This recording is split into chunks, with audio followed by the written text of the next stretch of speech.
Thank you, Noah. Please welcome Mohit Priyani.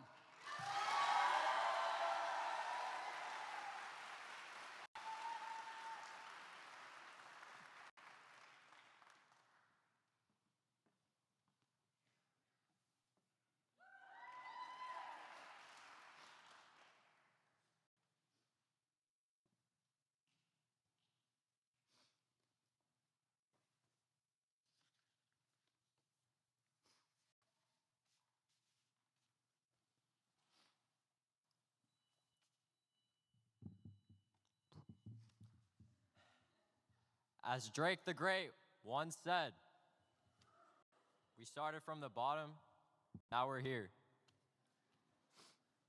That's for everyone in their caps and gowns, to the crying moms and proud dads, and to our elders who've watched us for generations. We really did start from the bottom. So today, I invite you all to reflect on who you've become. Freshman year me was a blockhead. I remember the side eyes from teachers, the monkeying around in the halls. Whenever I barked in Miss Martignoni's class, I melted watching Kabira and William reciprocate. And I definitely remember the day the sink broke. We thought it was best to run away. I now ask myself, what was I thinking? I wasn't, but now I think I understand. A lot of you have probably heard me obsess over the movie WALL-E, the lonely Pixar robot. It's set in a future where humans float around on autopilot, glued to screens, and emotionally detached from each other. WALL-E tries to find purpose through connection, waving his little arms, crying out, and trying to return the plant. And it's a robot who reminds us how to feel and how to be present, how to be human. WALL-E was better than me. I don't think I was chasing trouble though. I just wanted my friends to see me. But even when I was surrounded by an entire crowd, I still felt emotionally alone. Sensitivity is what has filled this void. This school has taught me how being human is to embrace others fully, to look past our external appearances, reputations, or even failures, and be the difference. And we live that. We wrote our 200-point essay on recitative, learning to see others beyond labels. We danced romantic bachata for our cultural fair, threw powder for our uncultured color splash, and made our classes unfiltered therapy sessions. Shout out AP Lit. We surpassed racial, cultural, and emotional boundaries and connected more meaningfully. Now I see being human always means feeling for others. It means growing from impulsive laughter to intentional empathy by being real, mature, and human. And our teachers, they became our people. I showed up even when things were hard for me. Not because I had it all figured out, but because I was too scared to miss out on those connections. Mr. Robinson, Ms. Kosh, Mr. Ojima, and honestly every faculty allowed me to be vulnerable, grieve, and shed tears openly. They cared enough to ask before I spoke, never assuming all was well. I remember them simply asking me, "How are you doing?" They gave me the space to feel their compassion, not just in words, but in the way they sat with my pain. Forget student and teacher.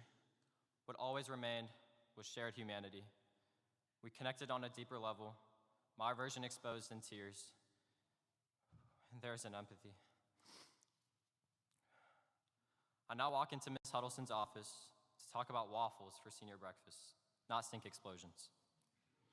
I talked to Ms. Radwan and Ms. Arcaro about the brilliance of WALL-E. I used to like it just because he was cute, but they helped me unlock the true movie's meaning. And in the same way they helped me understand him, they helped me understand myself. We've all become so much more than a suspension, statistic, or really a blockhead. We've become somebodies. But what makes us even more similar is our desire to connect. My source of sensitivity came from the heart, precisely where my love for connection came from.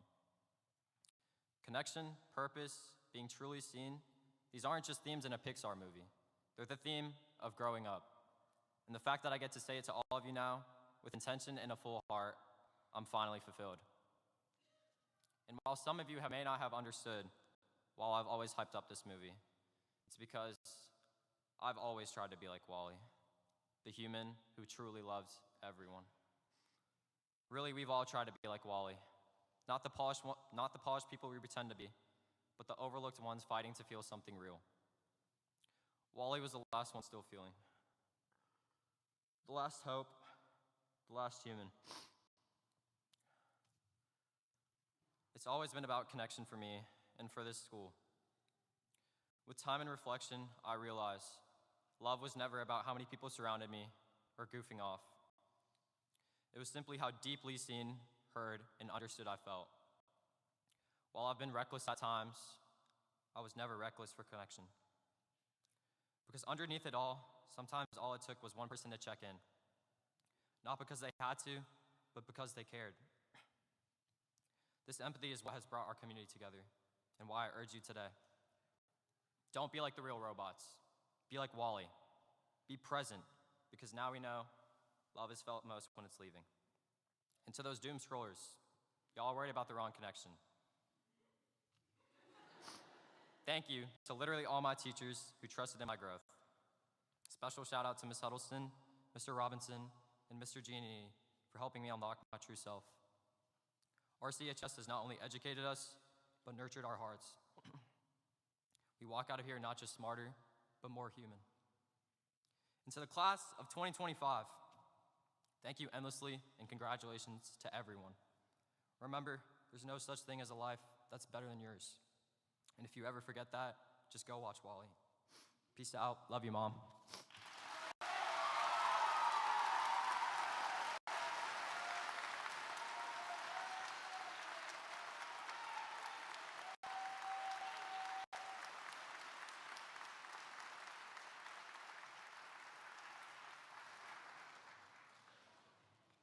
And now, please welcome Kathy